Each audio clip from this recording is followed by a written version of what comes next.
Puji nama Tuhan, saya ucapkan selamat pagi buat Bapak Ibu saudara-saudara sekalian yang dikasihi oleh Tuhan kita Yesus Kristus. Pada kesempatan pagi hari yang indah ini, kita mengucap syukur kepada Tuhan, mendapatkan kemurahannya untuk kita boleh datang beribadah kepada Tuhan. Kita akan mulai ibadah ini, dalam ibadah online ini, kita akan nyanyikan pujian dari nyanyian rohani nomor 136, Kini Saatnya.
Masuk tahta suci.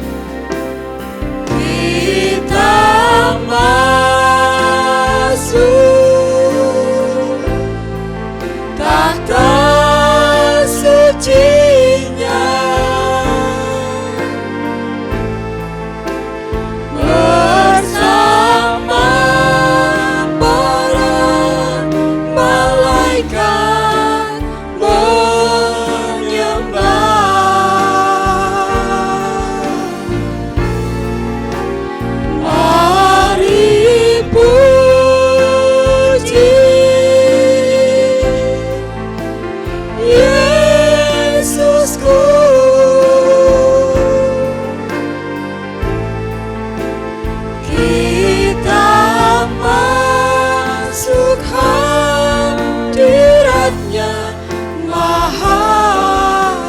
Kita masuk tahta suci-Nya. Haleluya. Nanti Bapak Iwan naikkan doa pembukaan. Kita masuk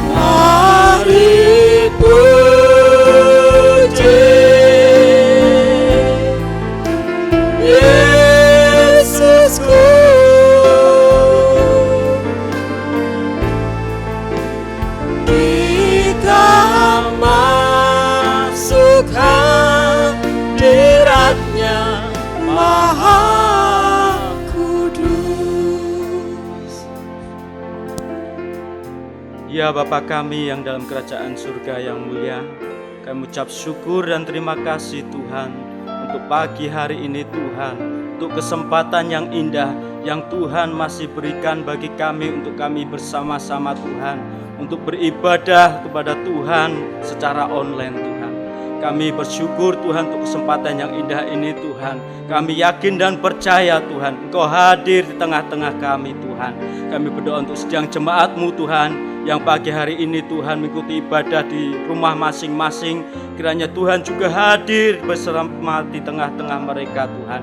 Biarlah kiranya Tuhan Roh Kudus-Mu Tuhan Kau curahkan Tuhan atas kami semua. Kami menyerahkan kehidupan kami, imam-imam-Mu yang bertugas pagi hari ini Tuhan. Kiranya Tuhan urapi dengan kuasa Roh Kudus-Mu Tuhan, agar kiranya pelayanan kami Tuhan dapat menjadi berkat bagi sedang jemaat-Mu di tempat ini. Terlebih Tuhan menyenangkan hati-Mu. Juga Tuhan urapi hamba-hamba-Mu yang lain Tuhan, baik yang memberitakan firman Tuhan, yang memimpin puji-pujian, yang memainkan musik. Kiranya Tuhan urapi dengan kuasa Roh Kudus-Mu. Terima kasih Tuhan, terima kasih. Kami serahkan semuanya ke dalam tangan Tuhan. Biarlah Tuhan sendiri yang beracara dari awal, pertengahan hingga akhirnya pada ibadah ini. Di dalam nama Tuhan Yesus dan Juru Selamat kami. Haleluya. Amin. Puji Tuhan, sekali lagi saya ucapkan selamat beribadah, selamat berbakti kepada jemaat yang ada di Semarang maupun yang ada di Pos PI Pojok Sedah, Kodan Tawang Harjo, maupun dimanapun kita semua berada. Kiranya damai sejahtera Kristus senantiasa tercurah di tengah sama kita. Mari kita akan pujikan lagi pujian selanjutnya dari nyanyian rohani 254. Ku rindu sabdamu, ku rindu firmanmu.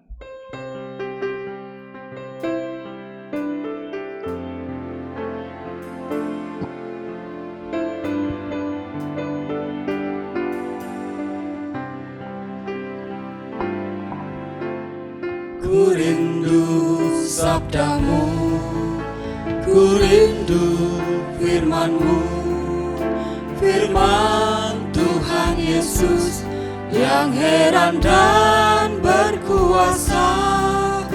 Berfirmanlah Tuhan oleh kuasa Roh-Mu, hanya kepadamu aku berserah. Berfirmanlah, berfirmanlah, berfirmanlah Tuhan. Roh Kudus urapi hamba-Mu. Berfirmanlah, berfirmanlah Tuhan. Ku rindu menikmati sabda. berfirmanlah, berfirmanlah. Haleluya. Berfirmanlah, berfirmanlah Tuhan. Roh Kudus urapi hamba-Mu. Berfirmanlah, berfirmanlah Tuhan. Ku rindu menikmati sabda-Mu. Puji Tuhan, sekarang tiba saatnya kita mempersiapkan hati kita untuk mendengarkan firman Tuhan. Biarlah kiranya bejana tanah liat ini diisi oleh harta yang indah, yaitu firman-Nya yang mulia, yang kekal. Puji Tuhan, kita akan nyanyikan lagi pujian ini, kurnya saja, berfirmanlah, berfirmanlah Tuhan. Setelah itu, waktu dan tempat saya serahkan kepada Bapak Gembala. Haleluya.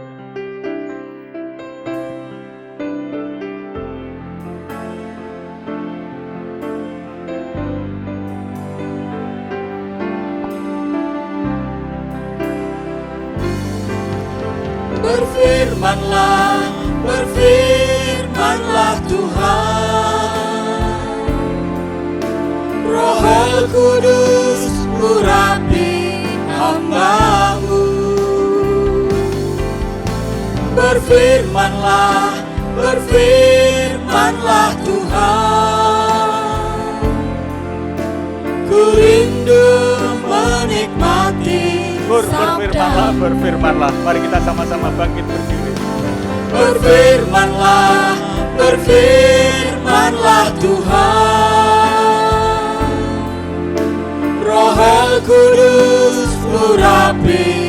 hamba-Mu. Berfirmanlah, berfirmanlah Tuhan. Ku rindu menikmati sabda-Mu.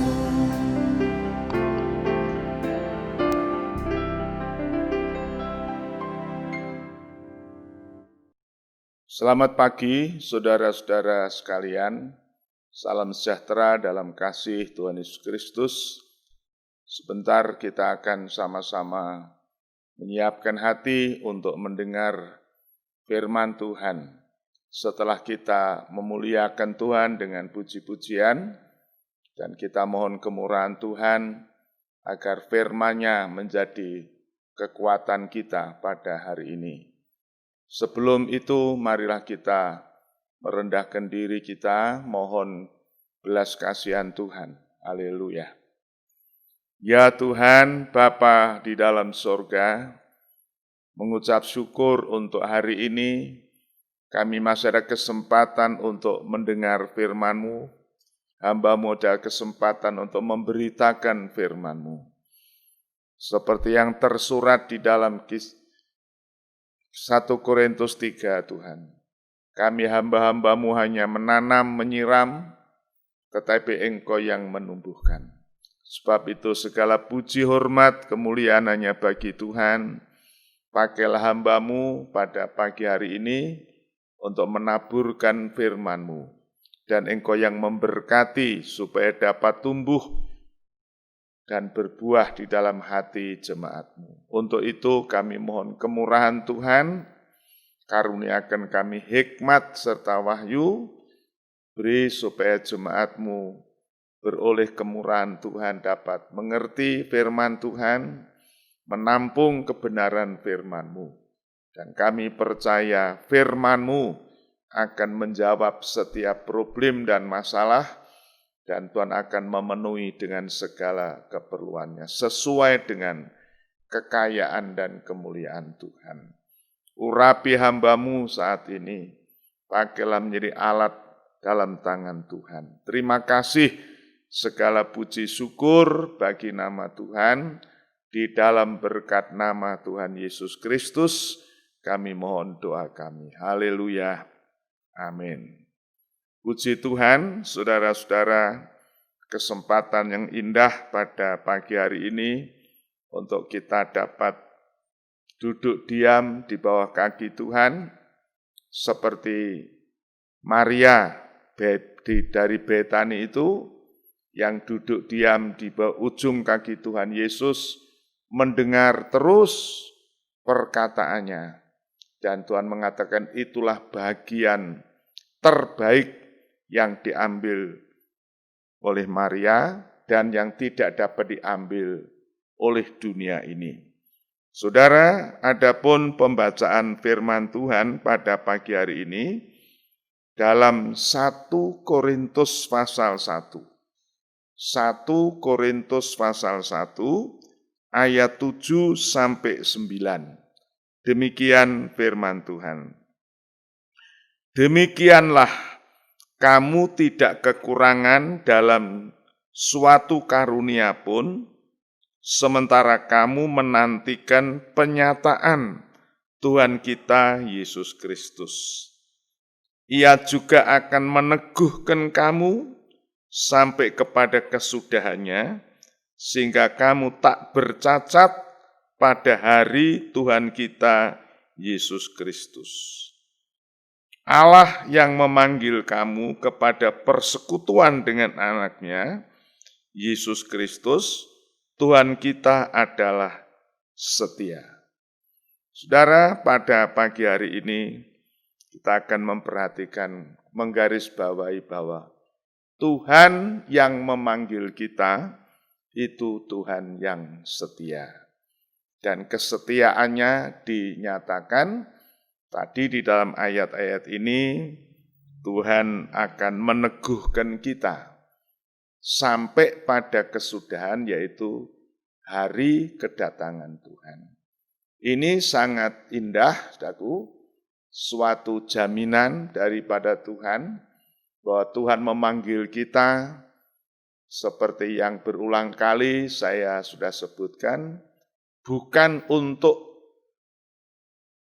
tertimpa murka, tetapi untuk diselamatkan. Jadi Tuhan memanggil kita itu, yaitu untuk menjadi umat miliknya, dan kita akan bersama-sama dengan Dia, sehingga sampai pada hari kedatangannya kita dipelihara, diteguhkan, sehingga Tuhan mendapati kita tidak bercacat celah.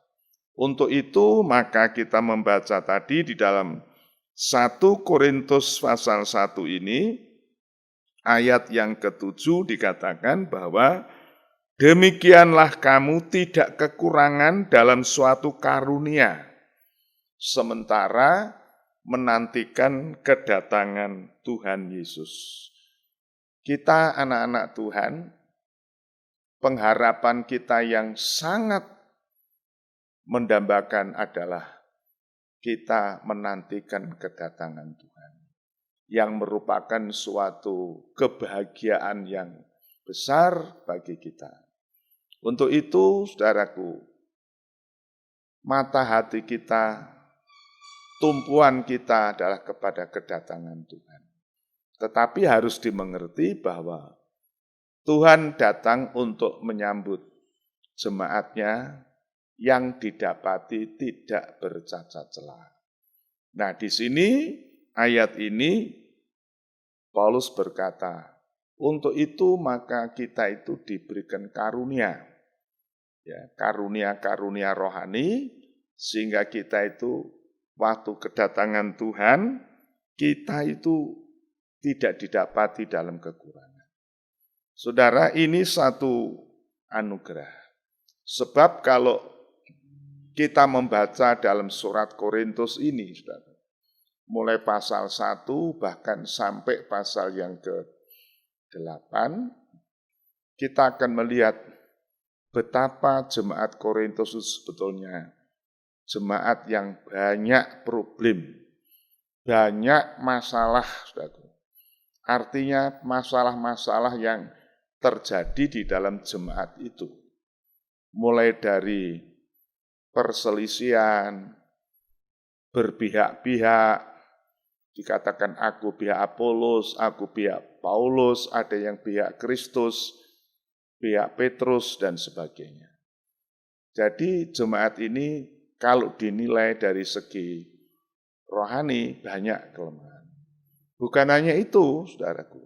Ada perkara-perkara yang sebetulnya malu untuk kita ungkapkan, karena di sana juga ada perbuatan-perbuatan percabulan, perzinahan, ya, dan bahkan mereka sering berperkara, perkara-perkara duniawi, mereka tidak bisa menyelesaikan, mereka masuk di pengadilan duniawi, mereka tidak bisa mengalah, tidak bisa merasa dirugikan, dan sebagainya. Tetapi di sini kita melihat tuh, Paulus menuliskan, Tuhan memberikan kamu karunia, supaya kamu menantikan kedatangan Tuhan itu, dilepaskan dari perkara-perkara itu, sehingga kita didapati tidak bercacat. Nah, di sini kita melihat ayat yang ke-9 mengatakan bahwa, saya akan membacakan, saudaraku, ia juga akan meneguhkan kamu, sebab Allah yang memanggil kamu kepada persekutuan dengan anaknya, yaitu Yesus Kristus, Tuhan kita itu setia. Ini menghiburkan kita, saudaraku. Ya, bagi kita anak-anak Tuhan, kalau kita jujur, kita seringkali kedapatan banyak keteledoran, banyak kekurangan. Dan kalau kita coba untuk mengevaluasi, kita rasanya memang tidak dan belum layak menyambut kedatangan Tuhan. Namun ada kata di sini, Tuhan yang memanggil kita itu setia. Nah, kita akan melihat kesetiaan Tuhan itu dalam hal apa, saudaraku. Kita melihat di sini walaupun jemaat Korintus itu sebetulnya banyak cacat celaknya, saudaraku.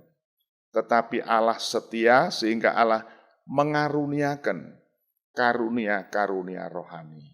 Dan berbicara tentang karunia rohani itu bukan hasil dari jasa pekerjaan kita. Tapi Tuhan memberikan kasih karunia itu semata-mata anugerah yang diberikan kepada kita.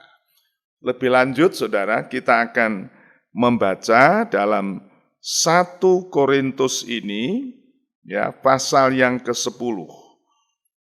Pasal 10, ayat yang ke-13. Ya, ayat 13. Sana kita akan melihat dalam hal apa Allah itu setia. Ya, dikatakan di sini, pencobaan-pencobaan yang kamu alami ialah pencobaan-pencobaan biasa yang tidak melebihi kekuatan manusia. Sebab Allah setia, dan karena itu Ia tidak akan membiarkan kamu dicobai melampaui kekuatanmu. Pada waktu kamu dicobai, Ia akan memberikan kepadamu jalan keluar sehingga kamu dapat menanggungnya. Di sini Tuhan menyatakan Allah yang setia. Dan Allah yang setia itu menunjukkan bahwa Ia tidak akan membiarkan kita dicobai melebihi kekuatan kita, dan Dia akan memberikan jalan keluar sehingga kita tahan atau sanggup untuk menahan. Saudara-saudara, dalam 1 Korintus 10 ini, kalau kita baca mulai ayat 1, Paulus menceritakan tentang perjalanan umat Israel. Waktu keluar dari negeri Mesir, mereka dibebaskan dengan kuasa darah anak domba, dilepaskan dari Fir'aun, tentara Mesir, melewati Laut Kulsum dengan tanda-tanda heran dan besar. Tetapi saudara, kita melihat bahwa pencobaan-pencobaan menimpa mereka. Sehingga di dalam ayat 2 dan 3 dalam 1 Korintus 10 ini dikatakan bahwa walaupun mereka makan makanan rohani yang sama, minum minuman air rohani yang sama, bahkan mereka telah dibaptis di dalam Laut Kulsum, ya saudara, tetapi kenyataan sebagian terbesar dari mereka binasa di padang gurun. Karena mereka tidak kuat dengan pencobaan yang mereka alami. Penyembahan berhala, bersungut-sungut, mengomel, dan seterusnya. Nah, Paulus berkata, yang terjadi pada mereka itu suatu contoh, suatu pelajaran bagi kita yang hidup di hari-hari terakhir. Jadi kita melihat, saudaraku, pencobaan yang dialami oleh orang Israel di padang gurun itu suatu contoh, suatu pelajaran dikatakan. Maksudnya supaya kita tidak mengalami seperti mereka. Ya, dalam pencobaan-pencobaan kita mau berharap kepada Tuhan, dan Paulus mengatakan orang yang merasa tegak, hati-hati jangan ia jatuh. Kemudian baru ayat ini mengatakan, pencobaan-pencobaan yang terjadi atas kamu itu pencobaan yang lazim, yang biasa. Tidak luar biasa. Dan kemudian kita, Allah itu setia, tidak akan membiarkan kamu. Tidak akan membiarkan kamu dicobai melebihi dari kekuatan kamu. Nah, Tuhan tahu kekuatan kita, Tuhan tahu kemampuan kita.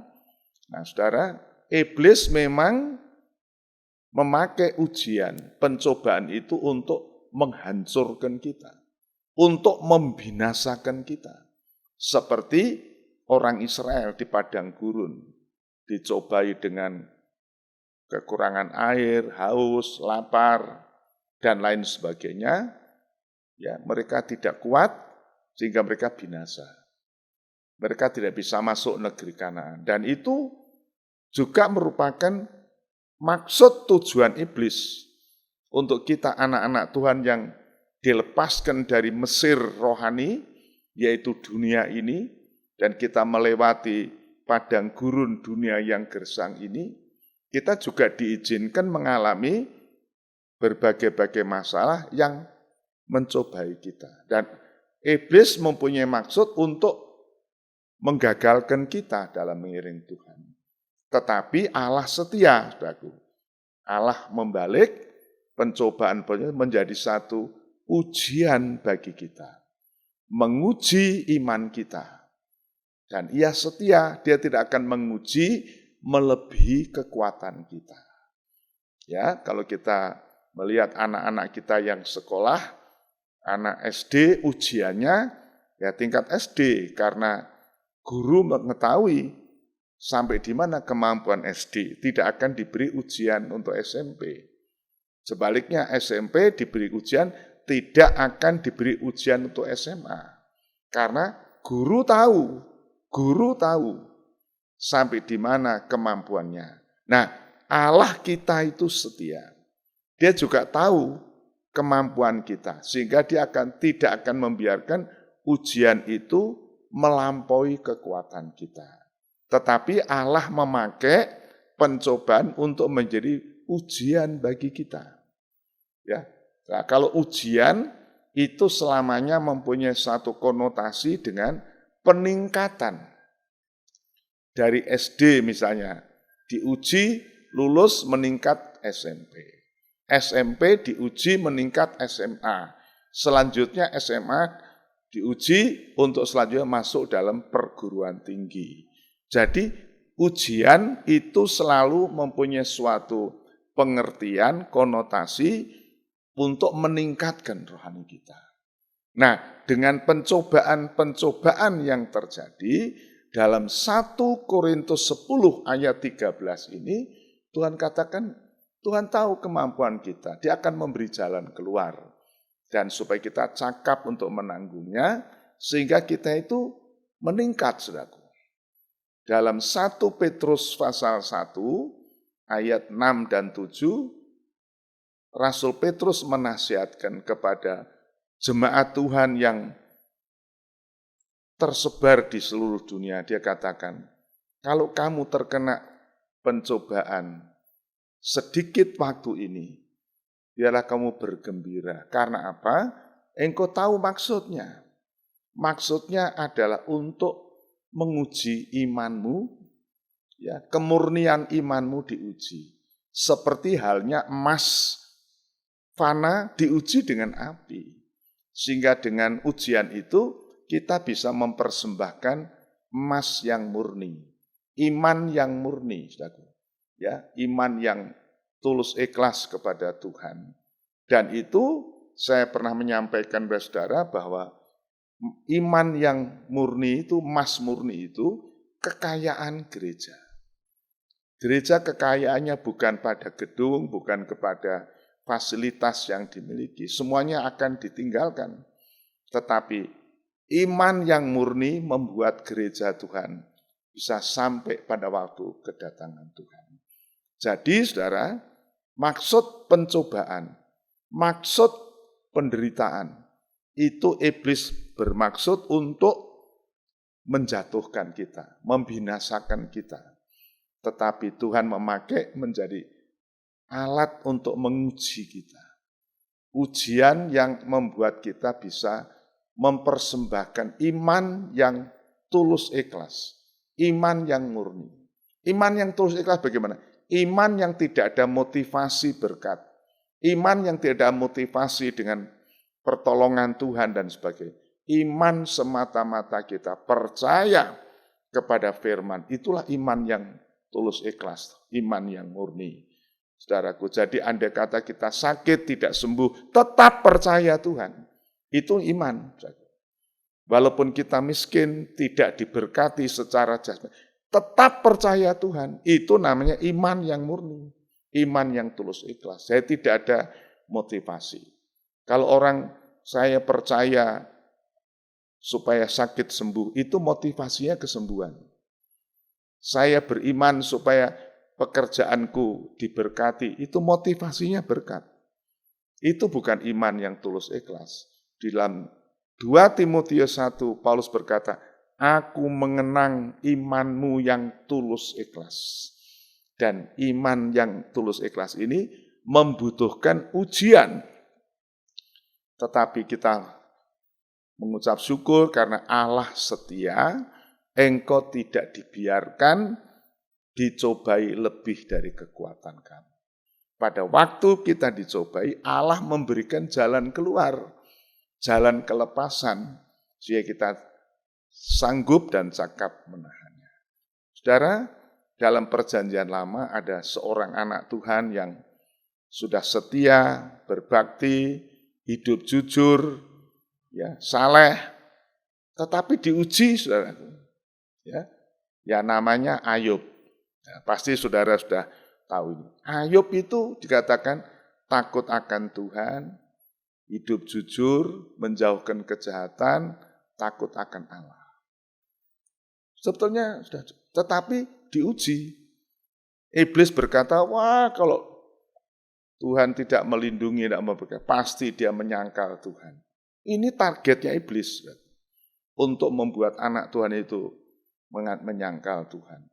Akhirnya Tuhan, ya silahkan, tapi hati-hati jiwanya. Nah ini perlindungan Tuhan.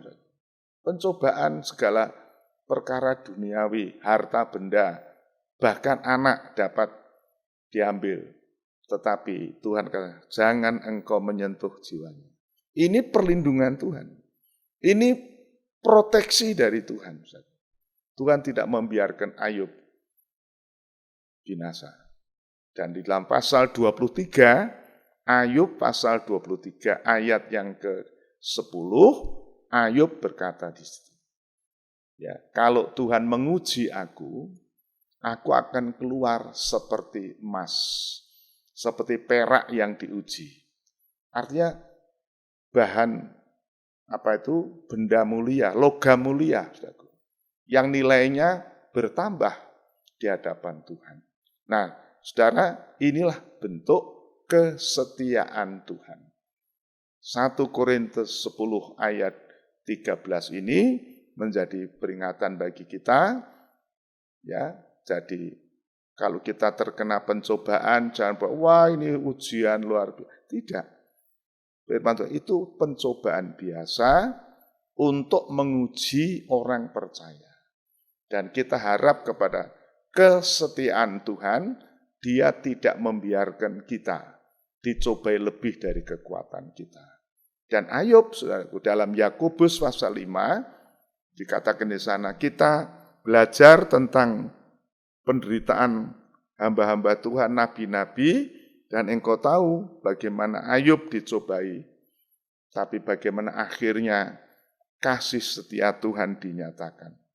Ya, dalam Ayub pasal 42 kita membaca di sana, Ayub mendapat 2 kali lipat dari yang pernah hilang. Hartanya 2 kali lipat. Dan pertambahan umur sampai dia melihat anak-anak dari anak-anaknya, cucunya. Dan kita melihat satu berkat Tuhan yang luar biasa. Ini bentuk kesetiaan Tuhan. Jadi saudara-saudara, mari kita di masa-masa yang sukar ini, masa-masa pandemik virus corona ini, kita mau berharap dan bersandar kepada Tuhan, akan kesetiaan Tuhan. Kemudian saudara, kita akan membaca dalam surat Ibrani pasal yang kedua. Ibrani pasal kedua, kita akan membaca ayat 17 dan 18. Ibrani 2 ayat 17 dan 18. Sebab tentang Dia, tentang Tuhan Yesus, diberi kesaksian, engkau adalah imam untuk selama-lamanya menurut peraturan Melkisedek. Memang suatu hukum yang dikeluarkan dahulu, dibatalkan kalau hukum itu tidak mempunyai kekuatan dan karena itu tidak berguna. Oh puji Tuhan, ya. Kita baca Ibrani pasal 2. Ibrani pasal 2 ayat yang ke-17 dan 18. Demikian bunyinya.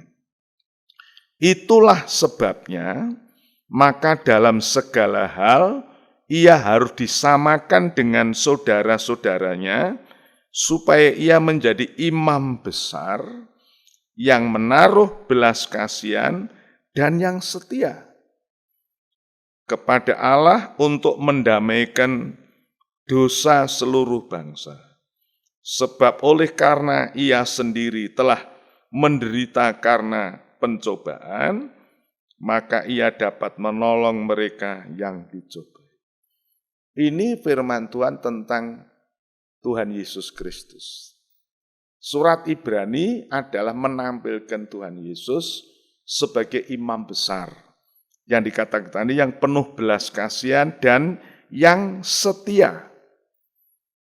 Imam besar yang setia. Di dalam pasal 5, dalam Ibrani dikatakan, seorang imam besar itu harus bisa mengerti keadaan kedegilan orang, dalam hal ini Harun, ya. Imam besar Harun, itu imam besar manusia. Ia harus bisa mengerti kedegilan, kebebalan orang. Artinya menanggung, saudaraku. Tidak langsung menghukum, tidak langsung mengeksekusi, dan sebagainya. Nah, ini peranan imam.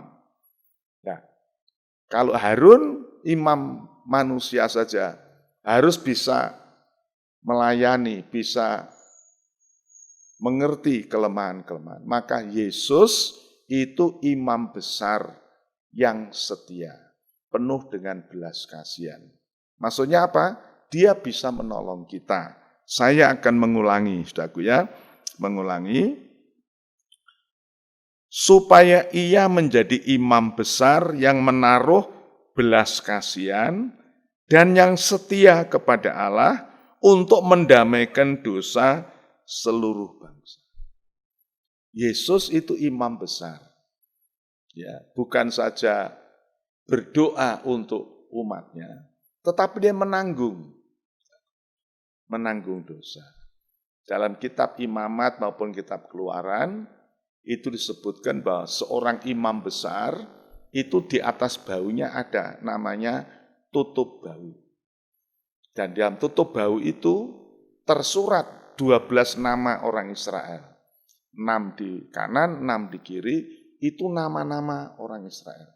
Maksudnya ditanggung, dipikul oleh imam besar itu, dan ditutup dada, ada 12 nama suku Israel tertulis dekat jantung hati. Maksudnya imam besar harus selalu mengingat nama-nama umat Tuhan dan ditanggung di atas bahunya.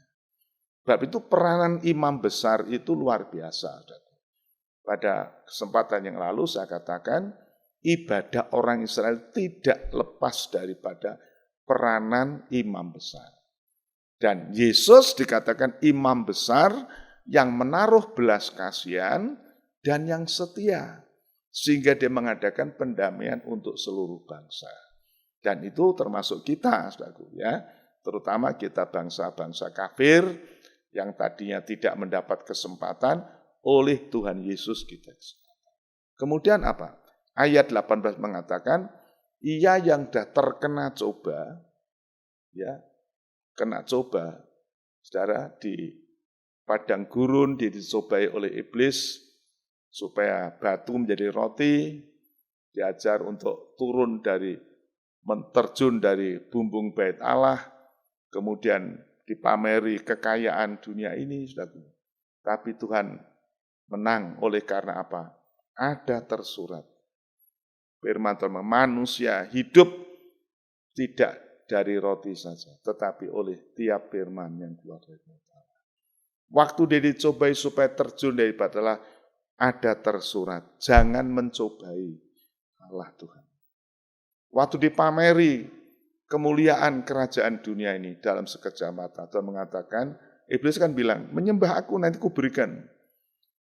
Yesus berkata, ada tersurat, hendaklah kau menyembah kepada Tuhan dan berbakti hanya kepada Dia saja. Dan itu waktu dicobai. Tetapi saudara, itu belum selesai. Di Taman Getsemani, menjelang penyaliban Tuhan, iblis mencobai. Waktu melihat cawan dosa yang begitu mengerikan, Tuhan sempat berdoa, kalau boleh cawan ini lalu daripadaku. Tetapi bukan kehendakku, tapi kehendakmu. Ini saudaraku, pencobaan yang berat. Tetapi Yesus sudah melaluinya. Dan Ibrani 2 ayat 18 mengatakan, sebab oleh karena ia sendiri telah menderita karena pencobaan, maka ia dapat menolong mereka yang dicobai. Saudara-saudara, Rasul Paulus mengatakan bahwa ia itu setia, tidak membiarkan kita dicobai lebih dari kekuatan. Dia memberikan jalan. Mengapa? Jalan keluar, karena ia sendiri sudah terkena coba. Dia bisa membayar itu, saudaraku. Dan dia bisa memberikan jalan keluar dan kemenangan. Oh puji Tuhan, inilah kesetiaan Tuhan. Tuhan yang memanggil kita itu setia. Dan kita mau bersyukur kepadanya. Apa yang harus kita lakukan? Ibrani 4 ayat 14-16 dikatakan di sana. Kita sekarang mempunyai imam besar. Sebab itu marilah kita menghampiri dia. Ya, Ibrani pasal 4, saya bacakan saudara. Ibrani pasal 4. Ayat yang ke-14, demikian bunyinya. Karena kita sekarang mempunyai imam besar agung yang telah melintasi semua langit, yaitu Yesus anak Allah, baiklah kita teguh berpegang pada pengakuan iman kita, sebab imam besar yang kita punya bukanlah imam besar yang tidak dapat turut merasakan kelemahan-kelemahan kita, sebaliknya sama dengan kita, ia telah dicobai, hanya tidak berbuat dosa. Sebab itu, marilah kita dengan penuh keberanian menghampiri tahta kasih karunia, supaya kita menerima rahmat dan menemukan kasih karunia untuk mendapat pertolongan kita pada waktunya. Nah, saudara, waktu kita dalam kesukaran, dalam pencobaan, seolah-olah luar biasa. Mari kita percaya firman Tuhan bahwa pencobaan itu tidak luar biasa. Mari kita menghampiri Tuhan.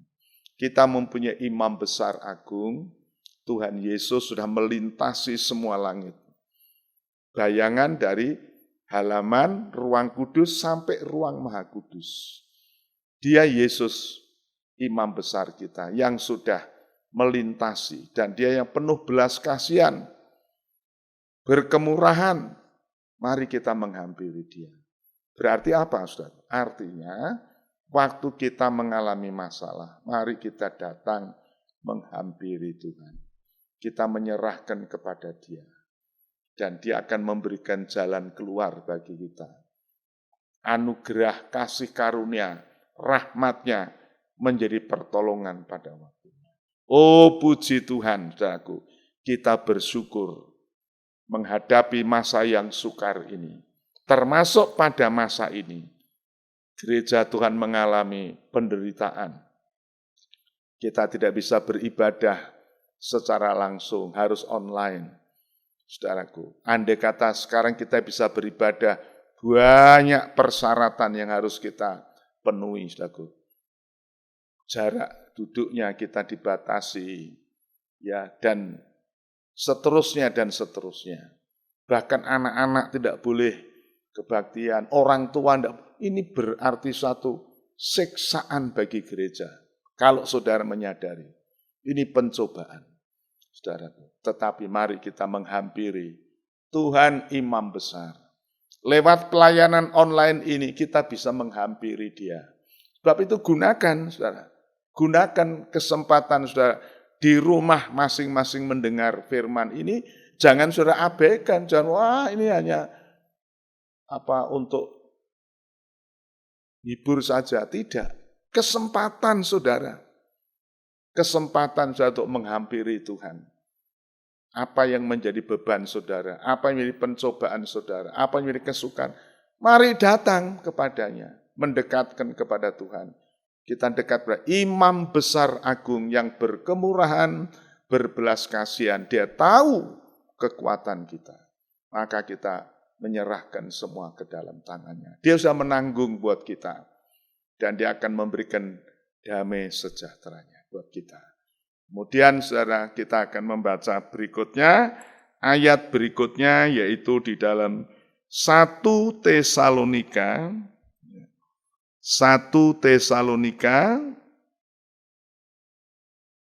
pasal 5, saudara ya. 1 Tesalonika pasal 5, kita akan membaca pada ayat 23 dan 24, demikian bunyinya. Semoga Allah damai sejahtera menguduskan kamu seluruhnya, dan semoga roh, jiwa, dan tubuhmu terpelihara sempurna dengan tak bercacat pada kedatangan Yesus Kristus Tuhan kita. Ia yang memanggil kamu adalah setia, ia juga akan menggenapinya.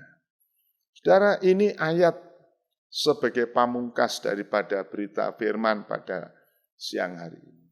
Sekali lagi dikatakan, ia Allah yang memanggil kita itu setia.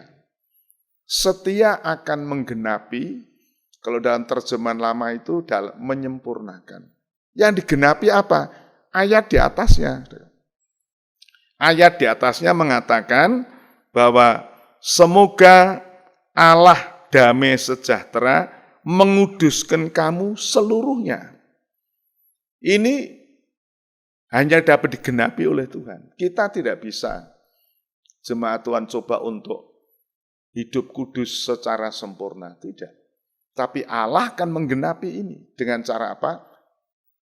Mungkin cara Tuhan sendiri. Tuhan menguduskan dengan firman-Nya.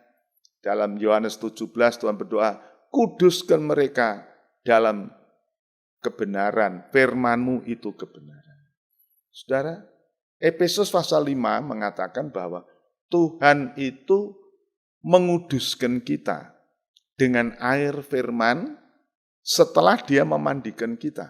Artinya setelah kita dikuduskan, dimandikan dengan air firman, supaya apa? Supaya kita menjadi kudus, tidak bercacat, tidak cela, tidak kerut, tetapi cemerlang di hadapan hadiratnya. Sebagai mempelai perempuan kepada mempelai laki-laki. Ini nasihat untuk hari pernikahan. Kepada pengantin laki-laki selalu kita tekankan, hendaklah engkau mengasihi istrimu seperti Tuhan Yesus mengasihi jemaatnya. Menyerahkan nyawanya untuk dia. Dan menguduskannya dengan air dan firman. Jadi saudaraku, Tuhan menguduskan, menggenapinya dengan kita mengalami air firman yang seperti memandikan kita setiap waktu. Kita sudah dikuduskan, tetapi seringkali masih ada debu, masih ada keringat. Waktu mandi kita bersih kembali. Itu cara Tuhan memelihara jemaatnya. Kesetiaan Tuhan ditunjukkan di situ. Tapi tidak hanya di situ.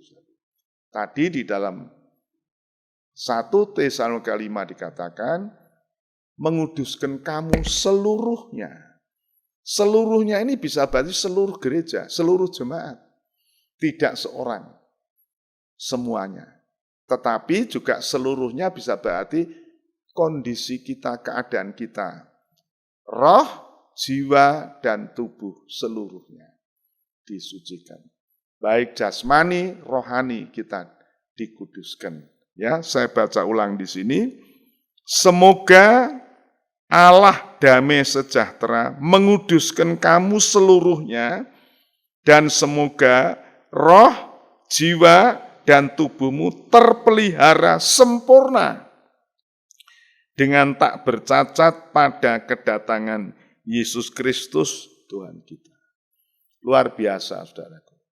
Menantikan kedatangan banyak ujian, banyak pencobaan. Ada orang yang mungkin bisa meninggalkan Tuhan karena kesusahan bertambah-tambah. Rasanya tidak kuat, rasanya tidak tahan. Tetapi kalau kita menghampiri Tuhan Imam Besar, Dia akan memberikan kita jalan keluar, dan Dia berjanji roh kita, jiwa kita, tubuh kita dipelihara dalam kondisi suci tidak bercacat sampai kedatangan Tuhan. Bukankah ini yang harus kita alami, saudara? Kita menunggu kedatangan Tuhan, tetapi jangan sampai kita dalam keadaan cacat celah. Roh kita masih banyak perseteruan, jiwa kita masih menyimpan kepahitan-kepahitan, apalagi tubuh kita, saudaraku, masih melakukan perkara-perkara najis, kejahatan, percabulan, dan sebagainya. Kita tidak layak bertemu Tuhan seperti itu. Tetapi Tuhan berjanji, Allah yang memanggil kita itu setia. Dia akan menggenapinya. Dia menggenapinya. Artinya apa, saudaraku? Kita tidak mungkin bisa memenuhinya. Tetapi Dia menggenapi. Di mana? Di atas salib di Golgota. Dia berkata pada akhir dari penderitaan, sudah genap, sudah selesai. Artinya apa, saudara? Semua karya penebusan sudah dikerjakan Yesus, genap di atas salib di Golgota. Sehingga itu bukan pekerjaan kita, bukan jasa kita. Tetapi kalau kita hidup menghampiri Tuhan, maka Dia berikan itu kepada kita. Ini janji Tuhan. Dia, Allah yang memanggil kita itu setia. Dia akan menggenapi dan menyempurnakan. Dan apa yang digenapi, apa yang disempurnakan, Dia berjanji. Allah itu sumbernya damai sejahtera. Saudara, waktu Dia akan meninggalkan muridnya dikatakan, damai sejahtera ku berikan kepadamu. Roh Kudus itu damai sejahtera. Membuat kita merasa tidak gelisah, tidak gentar, tidak takut. Karena apa, saudaraku? Roh kita, jiwa kita, tubuh kita dipelihara oleh Allah. Oh Tuhan itu setia. Mari kita bersyukur kepada Tuhan. Karena kita mengenal Allah yang setia. Biar kita menyerahkan diri kita kepada Tuhan. Saudara-saudara, pada pagi hari ini saya sangat bersyukur dapat melawat saudara, tidak bisa mengunjungi secara fisik, tetapi lewat firman Tuhan ini, Kak, saya bisa melawat saudara dari rumah ke rumah, keluarga demi keluarga, mengingatkan saudara, ingat Allah yang memanggil kita, itu Tuhan yang setia. Dia yang akan menggenapi rencananya, yang menyempurnakan, saudara. Saya ingat bagaimana Tuhan memanggil Ibrahim. Abram keluar dari Ur Kasdim. Dia orang yang tadinya menyembah berhala, juga banyak kelemahan-kelemahan. Apakah Abraham mulus perjalanannya? Dia bapak orang beriman, tetapi sudah pernah membaca dia jatuh di dalam imannya. Bagaimana waktu dapat bala kelaparan dia ke Mesir, dia menyangkal istrinya. Dia mengajak istri berkata, jangan bilang istriku ya, bilang saudaraku. Maksudnya apa? Supaya dia tidak dibunuh. Artinya apa? Dia mencari perlindungan kepada istri. Istrinya dijadikan tameng, bemper. Wah, ini tidak alkitabiah. Ini Abraham. Tetapi Allah setia. Allah yang memanggil dia keluar dari Ur Kasdim, memelihara. Sehingga Abraham diluputkan dari bencana yang akan terjadi. Dan itu bukan cuma satu kali, 2 kali terjadi. Ya. Oh puji Tuhan. Tetapi kita membaca bagaimana beberapa kali Abraham mengalami kegagalan. Dan pasal 16 Kejadian, Abraham jatuh di dalam nikah rumah tangga. Dia akhirnya mengambil Hagar, hambanya, untuk menjadi istrinya, untuk menurunkan namanya Ismail. Walaupun itu adalah saran dari Sarah, istrinya. Tetapi ini menunjukkan suatu kegagalan. Tetapi, saudara, Allah itu setia. Yang memanggil Abraham, maka Tuhan memberi kesempatan dia untuk dikembalikan. Dan akhirnya dalam Roma pasal 4 dikatakan, Abraham bapak orang percaya. Dan semua bangsa diberkati oleh karena keturunan Abraham. Tuhan memberkati saudara-saudara. Kita bersyukur karena kita mengenal Allah yang setia. Ya, satu pujian berkata, ku bersyukur sebab engkau setia. Kami memuji engkau karena engkau sangat baik. Tuhan yang memanggil kita itu setia. Tuhan tahu kelemahan-kelemahan kita. Tuhan tahu kegagalan kita. Tuhan tahu bagaimana hati ini seringkali merasa tidak dipuaskan. Tetapi Allah setia. Mari kita menghampiri Dia. Kita mendekat kepadanya. Biarlah kita menghampiri Dia, Imam Besar Agung. Hampiri tahta kasih karunia-Nya. Mohon rahmat dan kemurahan. Ku bersyukur sebab Kau setia. Ku memuji-Mu karena Kau sangat baik. Mulialah nama-Mu, ku tinggikan,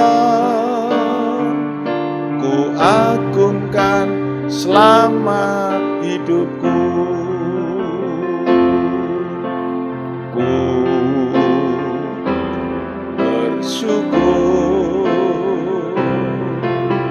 sebab Kau setia. Ku memuji-Mu karena Kau sangat baik. Mulialah nama-Mu, ku tinggikan, ku agungkan selama hidupku. Mari kita berdoa. Ya Tuhan, Bapa di dalam sorga, kami bersyukur pada hari ini. Firman-Mu sangat meneguhkan, menghiburkan kami. Kami bersyukur karena kami mengenal Engkau, Allah yang setia, Allah yang tahu kekuatan, tahu kondisi kami, dan Tuhan tahu keadaan kami jemaat-Mu pada saat ini. Kami mengaku di hadapan Engkau Tuhan, seringkali kami merasa letih, kami merasa jenuh dengan berbagai-bagai kesukaran, pencobaan yang terjadi. Tetapi kami sungguh bersyukur karena Engkau Allah yang setia. Engkau tahu batas kemampuan kami. Pada waktu kami dicobai, Tuhan memberikan kami jalan keluar. Karena Engkau sendiri, Imam Besar Agung, sudah terkena coba. Baik di padang gurun, dicobai oleh iblis, maupun di Taman Getsemani. Tuhan, Engkau sudah menang atas godaan dan pencobaan.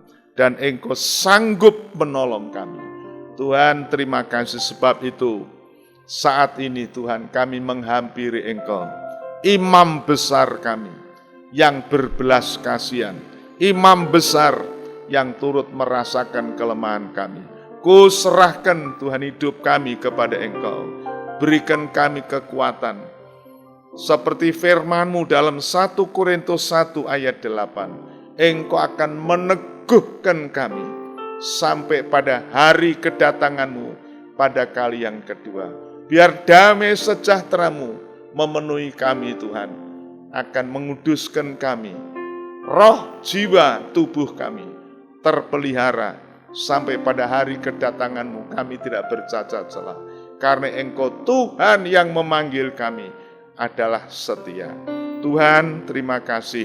Biarlah kiranya firman-Mu pagi hari ini termeterai di dalam hati jemaat-Mu, dan Tuhan Engkau berikan kekuatan mereka, berikan pertolongan mereka, berikan kemenangan dalam setiap masalah. Tuhan, terima kasih. Kami percaya sepatah kata firman-Mu dan sanggup menolong jemaat-Mu menjawab setiap masalah dan problem, dan firman memenuhi keperluan kami. Terima kasih segala puji, hormat, kemuliaan hanya bagi Tuhan, dan kami hamba-Mu tetap disembunyikan di belakang salib-Mu, di bawah naung sayap kemurahan-Mu. Di dalam nama Tuhan Yesus Kristus kami mohon doa kami. Haleluya. Amin. Puji Tuhan, saudara-saudara sekalian, Tuhan memberkati persembahan saudara seperti yang sudah selalu saya ingatkan, seperti di dalam 1 Korintus 16. Biarlah kita mengumpulkan dan kita pasrahkan kepada pengurus gereja. Dan kemudian saudara, kita mau bersabar, minta kesabaran dari Tuhan dalam situasi transisi sekarang ini. Kita doakan pemerintah sedang mengusahakan adanya program new normal atau kehidupan normal yang baru, dengan catatan kita menjaga jarak, selalu memakai masker, selalu mencuci tangan, dan seterusnya. Demikian saudara-saudara, memang pemerintah sudah memberikan kelonggaran, rumah-rumah ibadah dapat dibuka kembali, tetapi dengan catatan dia bebas daripada virus corona ini. Artinya arealnya dinyatakan bebas. Tempat ibadah itu harus steril, tetapi saudara-saudara, jiwa-jiwa jemaat kita kan tidak satu lokasi, berada dari lokasi-lokasi tempat jauh, dan kita tidak tahu persis keadaan di mana dia dari mana dia datang. Sebab itu, sebelum pemerintah menyatakan kita memang bebas menjadi zona hijau, kita masih bersabar, saudaraku ya. Jangan kita terburu-buru sehingga menimbulkan benih penularan lagi. Sebab itu kami selama ini kita masih beribadah secara online. Saya harap saudara bisa mengikuti dengan setia, ya, dengan tekun.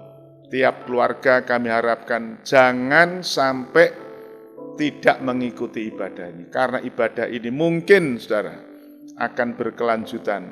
Dan mungkin satu waktu kita tidak bisa lagi berbuat seperti ini. Sebab itu mumpung kita masih ada kesempatan, kita gunakan sebaik-baiknya. Puji Tuhan dan berkati Tuhan, saudara-saudara sekalian, diberkati Tuhan. Kita berdoa untuk pemerintah kita, berdoa untuk saudara-saudara kita satu jemaat, supaya Tuhan melindungi kita. Dan marilah kita berdiri bersama-sama, kita akan nyanyikan sekali lagi yang ini, ku bersyukur sebab Engkau setia, dan kita akan tamatkan ibadah kita. Ku bersyukur sebab Kau setia. Ku memuji-Mu karena Kau sangat baik, mulialah nama-Mu, ku tinggikan, ku agungkan selama hidupku. Ku bersyukur sebab Kau setia.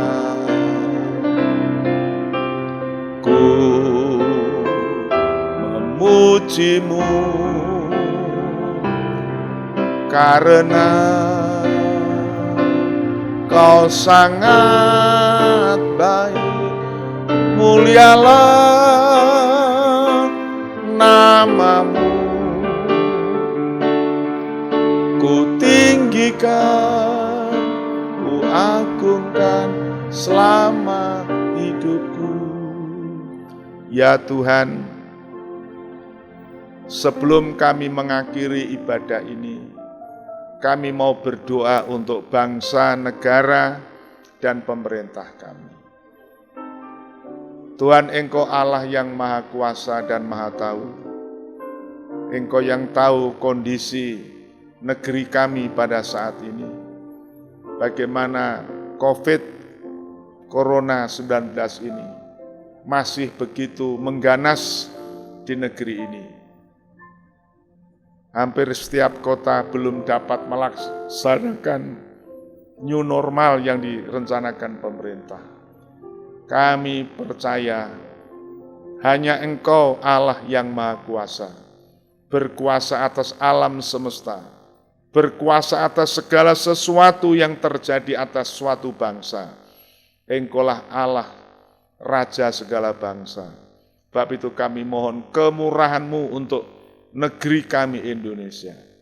Kiranya belas kasihan-Mu berlaku bagi bangsa kami, bagi pemerintah kami, dalam segala usaha program-program yang dilakukan untuk mengatasi dampak daripada COVID Corona ini Tuhan. Masalah ekonomi, kesehatan, keamanan, politik, sosial, budaya. Sangat kompleks Tuhan. Kami tahu kalau bukan Tuhan yang menolong, tidak akan terjadi sesuatu. Sebab itu kami berdoa dalam nama Tuhan Yesus, Tuhan jamah negeri kami, pulihkan negeri kami Tuhan, dan supaya kami umat-Mu juga mendapat kesempatan untuk kembali menikmati ibadah raya sebagaimana sedia kala. Tuhan, terima kasih, dan berkati jemaat-Mu, berkati seluruh masyarakat, supaya mereka dapat mempunyai hati yang dapat mengerti, dapat menerima keadaan. Bersabar Tuhan sampai Engkau membuka pintu bagi kami. Tuhan, terima kasih, berkati seluruh jemaat-Mu, dan segala puji, hormat, kemuliaan kami persembahkan kepada Engkau, dan kami menyerahkan jemaat-Mu di mana mereka berada. Tuhan memberkati dengan berkat anugerah, damai sejahtera, kasih sayang Tuhan Yesus, menyertai saudara sekalian, mulai hari ini sampai Maranatha, Tuhan datang di awan yang permai. Dalam nama Tuhan Yesus Kristus. Haleluya. Amin.